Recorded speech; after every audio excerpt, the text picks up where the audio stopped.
and welcome everyone. I'm Megan and I am here today with a fun journey into the world of marketing and SEO. Today we're going to dive deep into the ever-evolving landscape of digital marketing and search engine optimization, particularly with an eye on exciting trends shaping up in 2024. I've been diving a lot into this field this year. We've been working on clearer positioning for Cloud 4 and having spent some time on marketing and trying to understand what the heck is going on in search engine optimization. I have a bazillion questions. And so I found three of the smartest people that I know who are joining me today to bring their knowledge and insight and help me, and also now you, unravel the complexities of marketing strategy and what the heck is going on in SEO in 2024. So I have got Laura Boyer. She is the founder and director of Black Bean, a B2B marketing agency focusing on the industrial sector of North America. And Sonya Palmer, VP of Operations at Rankings.io. They specialize in digital marketing for law firms. And Sara Mannix, CEO of Mannix Marketing. They're an SEO firm headquartered in New York. So thank you all so much for being so generous with your time, not just right now, but also ever since I've known you. I've peppered you with marketing and search questions.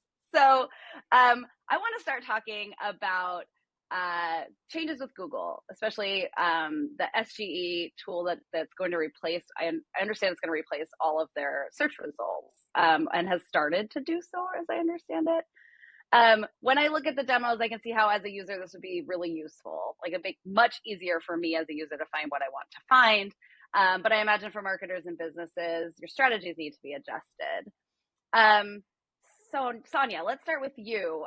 What do you see happening? Like what is going on, and what do you think the changes are going to be necessary in order to work with like the new search results? Yeah, so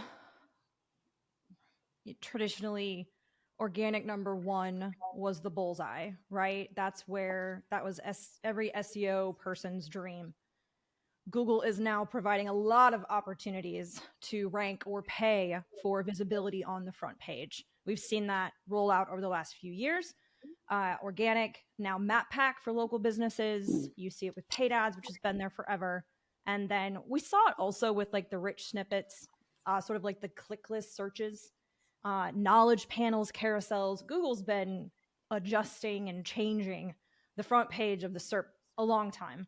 And the most recent addition is SGE, which is Google's sort of answer to ChatGPT. I see it, treating it just like any other sort of adjustment to Google and how we do search. I think it's a lot of risk pulling AI into search and how we work with users, but there's a lot of opportunity there as well. I see it largely affecting informational blogs, how-tos, things like that.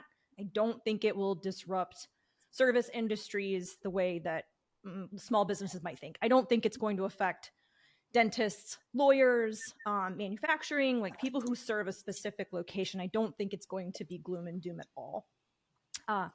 So yeah, that's kind of an overview of sort of what SGE is. I think it's just Google trying to answer the user's query using AI instead of, blue links. Sara?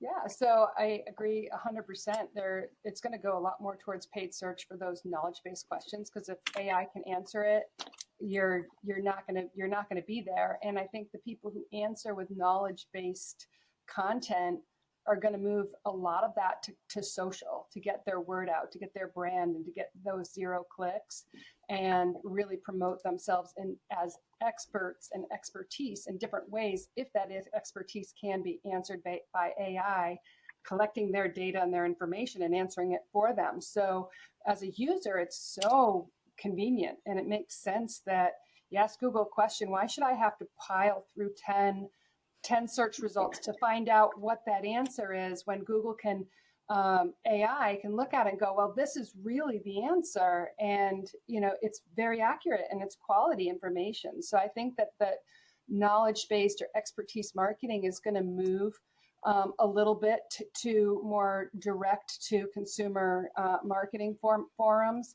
You'll still have your blogs. You'll still have that content. It'll be so important for that on-page experience. It'll still count towards your rankings and your traffic and everything else. So it's still really mission critical to keep that going and to be the author of real relevant new content. But the cheap, cheesy content, that if AI can answer it, then you probably shouldn't have been writing about it anyway if you're not getting credit. So that's where the credit thing is interesting, because if I had written something really good, Google would just link to me if it's like really high quality, and then I get those eyeballs myself. But now it's just going to take that content and wrap it up and make it, and I get no attribution for that anymore. So that is why, oh, hello. That is why Kitty likes to come to recordings. It happens. So that is why you're saying paid search is going to be, because they're going to display those alongside the content, or the AI rolled up content.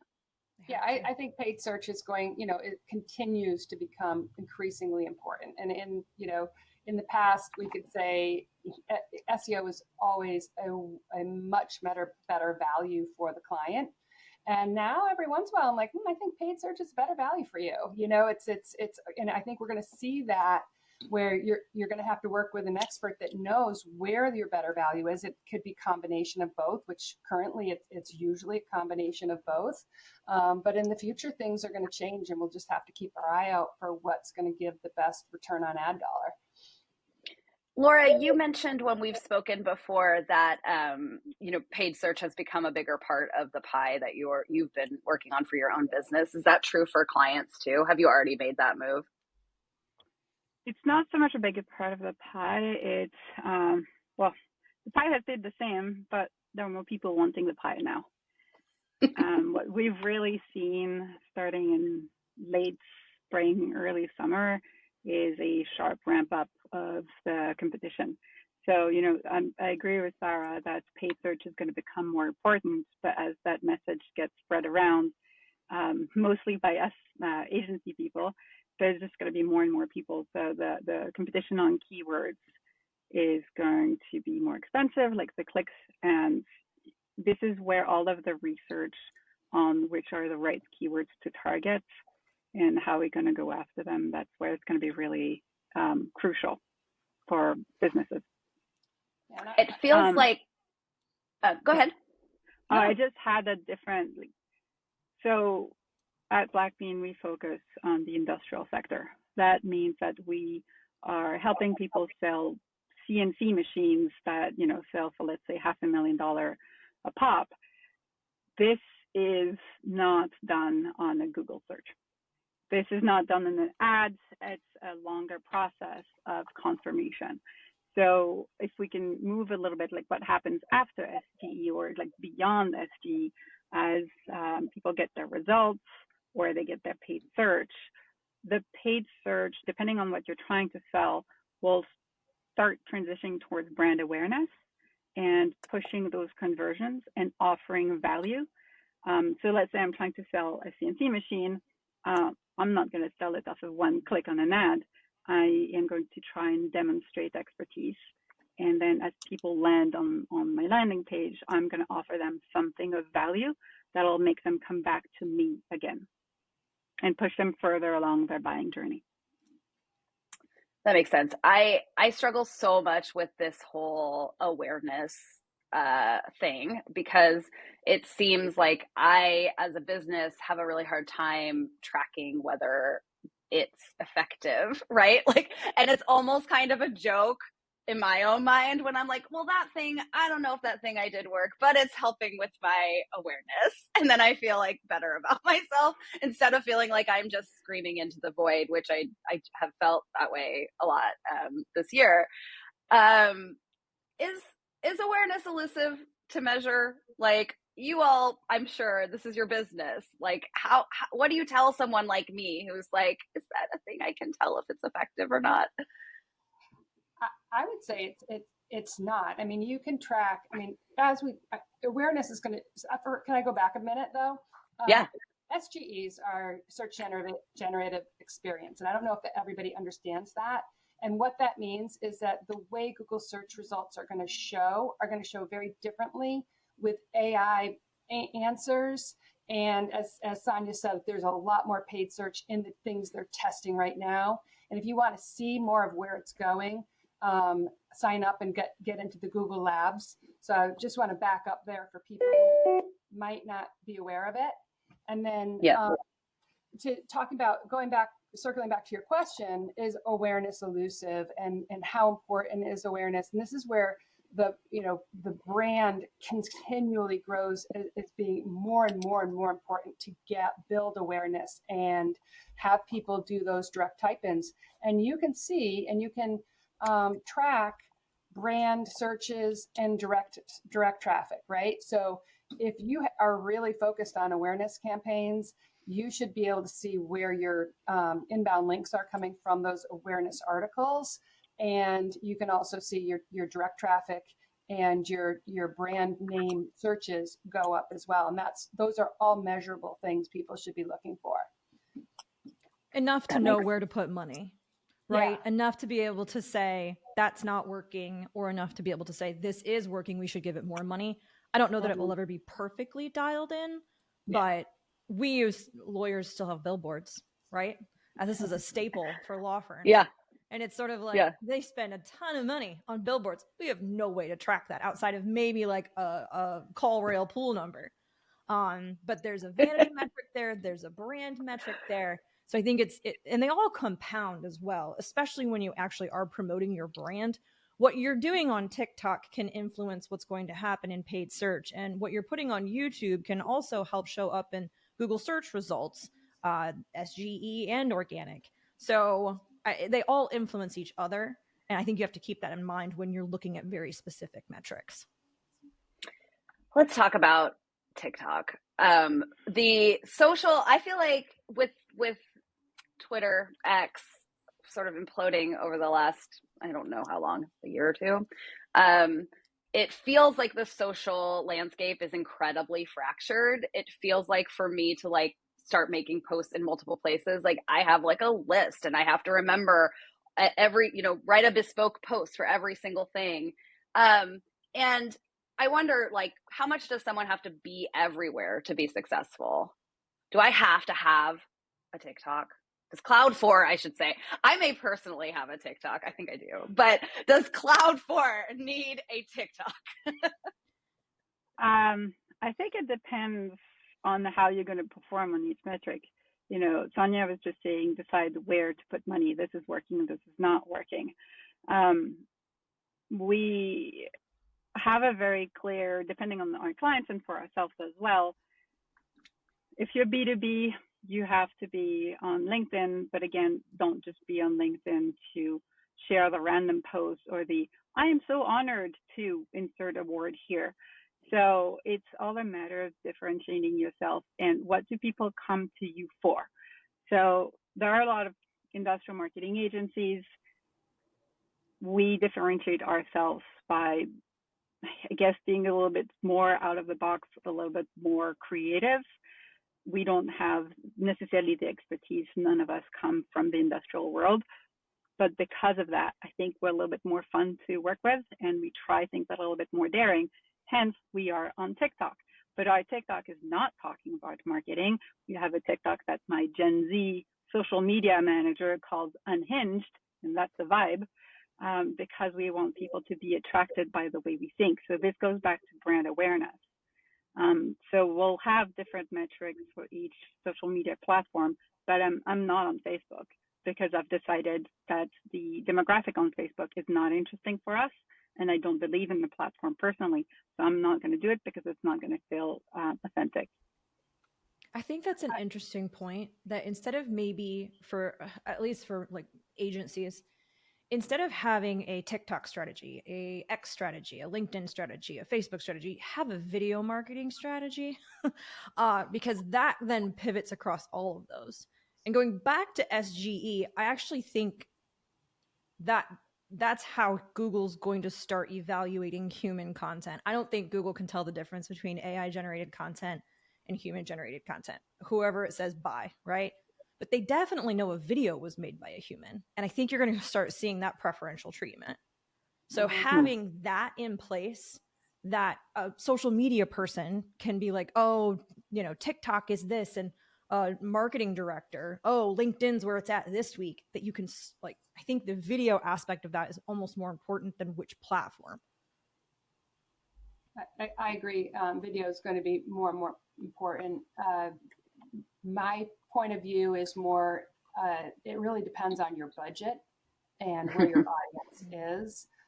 If you have under $5,000 a month to spend, you're probably better off focusing on just a couple of channels that you can do really, really well, and knowing what those channels are that are going to perform for you. If you have, $10,000 budget, then you can look at more channels. But I think spreading yourself too thin and not doing it really well is a problem, and trying to feel like, oh, I have to be everywhere.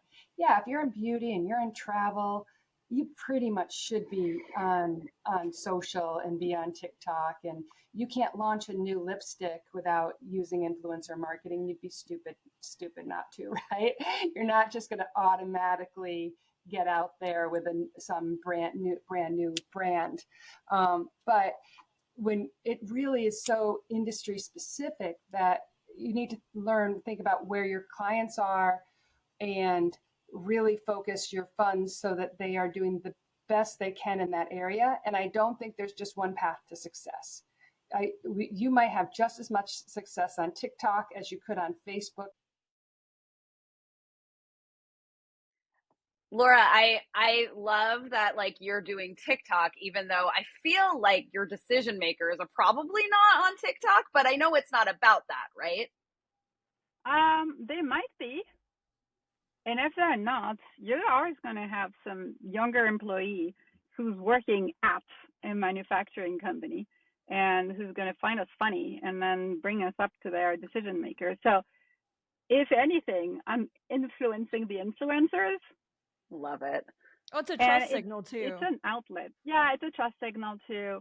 It's also a fun outlet for us, just as an agency, to do fun, unhinged things that are very much our brand, but that we don't get to showcase every day. You don't know where the decision makers are. Do you aggregate that in any place? Like, if someone goes to your website, is there like a view of your TikTok there, or do they, like, is it just sort of a whole separate thing? Like, if you're on TikTok, you will find Blackbean there.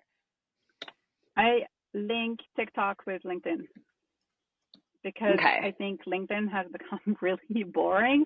It's a great place for thought leadership. I think it's great. I think it's becoming a little saturated with AI generated posts, or what I love, the Make Up a Kid Monday, where you're having such an insightful discussion with your 5-year-old about core values and performance.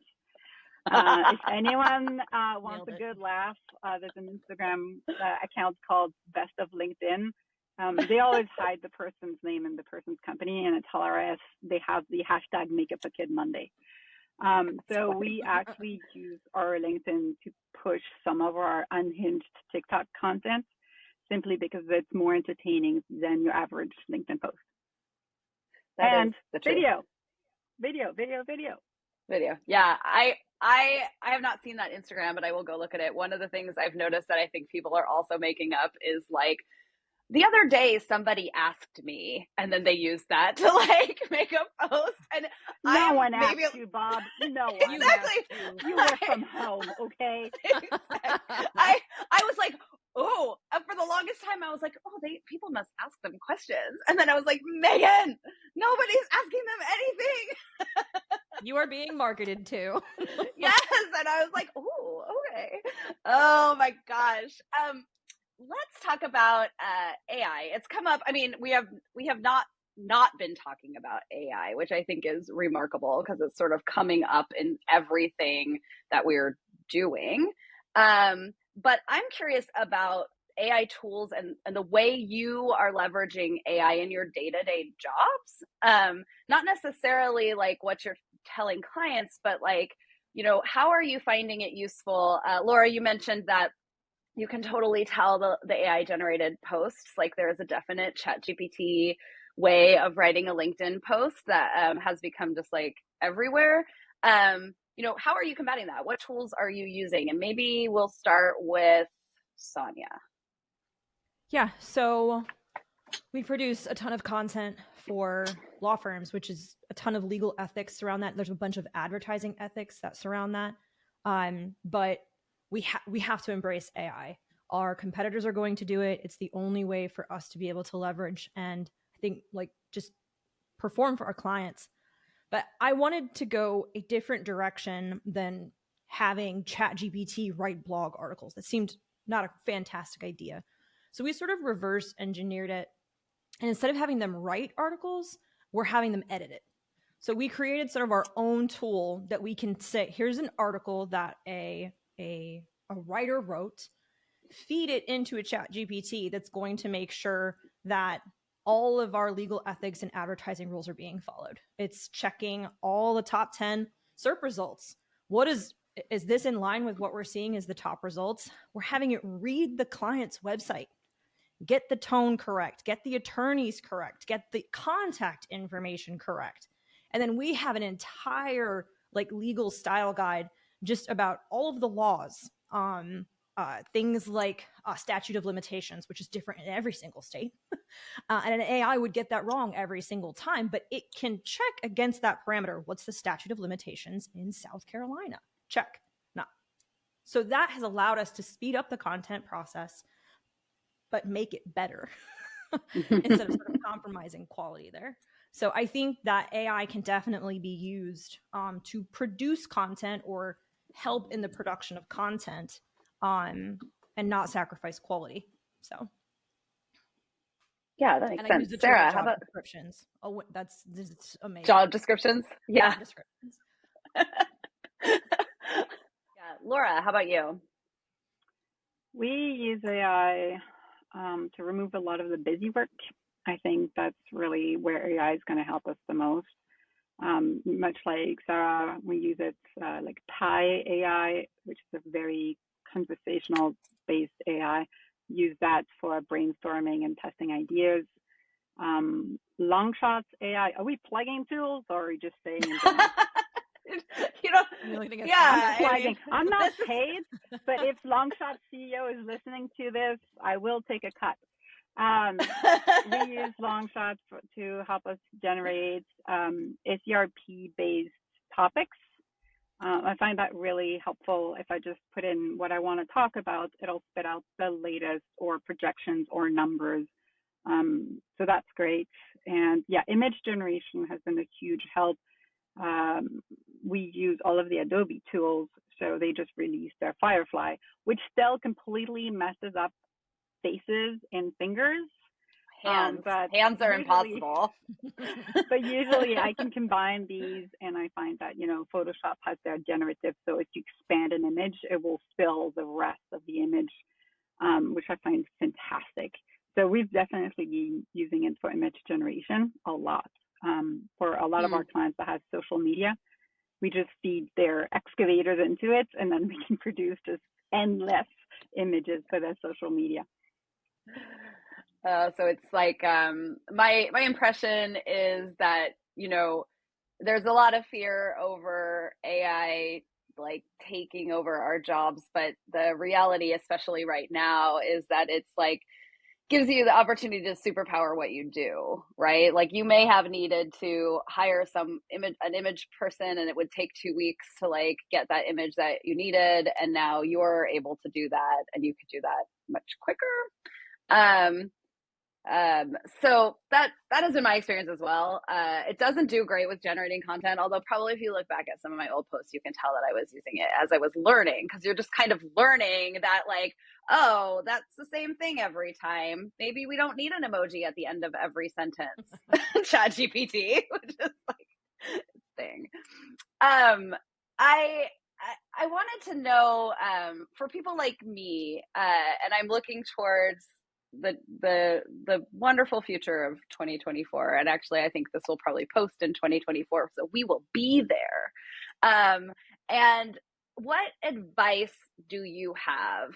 Like if there are quick takeaways for things to consider as being like really important in your marketing and SEO strategy for the next year? Yes, really use your analytics, but also give yourself more than one source of analytics. It's interesting when you compare different platforms like Matomo or GA4 or any other, just they're varied. They're like, oh, wait, on this platform, it says this page is performing, but on this one, we're actually performing on the other one. So have a bit more of a nuanced approach to your analytics. What I would say in 2024 is originality is going to matter. Then when all of the content is becoming more and more AI, it always ends with in conclusion or uses words that I would never use, like poised to. So really be different and announce your difference and use AI as a crutch, but not as the main driver. Yeah, I completely agree with both. I do think traffic's going to drop, but I think the traffic that will be there will be hyper relevant. So I'm actually curious to see what the impacts will be on leads. I'm not sure it's going to be dire. That's sort of what I'm waiting to see in 2024. I would be prepared to pivot. There's a lot up in the air right now. ChatGPT has sort of been it's become a household name in less than 2 years, but Google is Google. And I do think that they will come out strong. So yeah, be prepared to pivot. And I'm going to go back to at least like developing a marketing plan or a video marketing plan. I'll definitely start with a marketing plan. As ChatGPT, they'll give you a really good one. All of this stuff is AI, right? I really do think they're not even going to try with copy. They're going to write it off and they're going to go straight to, there's a video podcast. You're seeing it with discussion forums already. Reddit is showing up in the SERPs. So we've wondered, like, should we go in there into Reddit? Should we be influencing these discussions? So yeah, that originality in content, but also in the way that it is delivered. I think also is going to have to change and pivot. But I'm really excited about the changes. I think the first few months of 2024 are going to tell us a lot. It's remarkable. I know everybody says this, so I'm going to say this cliche thing, but the speed at which things are changing is remarkable. I mean, I think we all saw the internet revolution probably at some point in your lives. And that moved quickly, but like this is like, it's been a year since ChatGPT-ish, a little more than a year. And it's become like a household name, like you said. The term AI is diluted. It's a brand, not an actual, like, things that have AI might just be really good search algorithms or something. We've actually seen a demand from a few clients of like, oh, for your next project, how can we leverage AI? And it's like, no, but it's starting to become a bit of a buzzword where every single platform out there is claiming to leverage AI. And we've been asked to like leverage the power of AI in search. And it's like, it's an algorithm. It's not AI, but sure, I'll put that in the proposal if it makes you feel innovative. It's the hype cycle, right? Like, I think we're at the big part of the hype cycle where it's like everything, you're right. It's gold rush. And it will settle out. Before, like, I feel like all of us have already witnessed the biggest transformation in the tech industry with cell phones. I think it changed and impacted the industry even more than AI did, and we all came through it. Like, yeah, I agree. I think it's just important to like, it can be easy to be so overwhelmed because like the tools you mentioned, I don't know, I like hadn't heard of those ones because I think I could spend every day, all day, trying out new tools that use AI and figuring out whether they use them well or not. So it's good to talk to people who are using them, so they can say, this one actually works for me. Like this is the way I use ChatGPT to get helpful stuff instead of just the same LinkedIn post that everybody is posting. Cool. Thank you all so very much for being, again, for so generous with your time today, but also over the years when I send you DMs like I don't understand something, and you always help me out. So thank you so very much. Do you have